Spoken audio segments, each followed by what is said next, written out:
కాళేశ్వరంపై Ghosh commission ఇచ్చిన report అంతా ట్రాస్ అన్నారు బీఆర్ఎస్ వర్కింగ్ ప్రెసిడెంట్ కేటీఆర్. రైతులకు నీళ్లిచ్చిన కేసీఆర్ ను బద్నాం చేయాలనే ఆలోచన తప్ప కాళేశ్వరం రిపోర్టులో ఏం లేదని అన్నారు. చట్టాన్ని ఉల్లంఘించి ఘోష్ కమిషన్ రిపోర్ట్ ఇచ్చిందని, అందుకే దీనిపై న్యాయ పోరాటం చేస్తున్నామని అన్నారు. కాంగ్రెస్ కుట్రలకు త్వరలోనే సమాధానం చెప్తామని స్పష్టం చేశారు కేటీఆర్.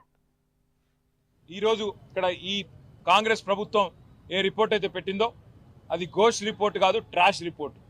అట్లాగే మరి మేము అందుకే ఈరోజు చెత్తబుట్టలో వేయడానికి తప్ప ఆ రిపోర్ట్ దేనికి పనికిరాదన్న ఉద్దేశంతో, ఎందుకంటే కనీసం మా వాదన వినకుండా, కనీసం క్రాస్ ఎగ్జామినేషన్ చేయకుండా, కమిషన్ ఆఫ్ ఎంక్వైరీస్ యాక్ట్ ఏదైతే ఉందో దానికి తూట్లు పొడుస్తూ, దాని చట్టాన్ని ఉల్లంఘిస్తూ ఈ కమిషన్ ఏదైతే నివేదిక ఇచ్చిందో ఆల్రెడీ మేము న్యాయ పోరాటం చేస్తున్నాము. ఆ పోరాటం కొనసాగుతుంది. రాజకీయంగా ఏం చేయాలి అనేది పార్టీ పరంగా కూర్చొని, ఎందుకంటే ఇది ఒక కుట్ర, కేసీఆర్ గారిని బద్నాం చేసే కుట్ర, తెలంగాణను దేశవ్యాప్తంగా బద్నాం చేసే కుట్ర తప్ప ఇందులో ఏమి కూడా లేదు. నిజం ఎప్పటికైనా నిలకడ మీద తేలుతుంది. ఇవాళ నీళ్ళు ఇచ్చినందుకు కేసీఆర్ గారిని ఇవాళ దోషిగా నిలబెట్టే ప్రయత్నం, ఏదో ఒక చిన్న చిల్లర మల్లర ప్రయత్నం కాంగ్రెస్ పార్టీ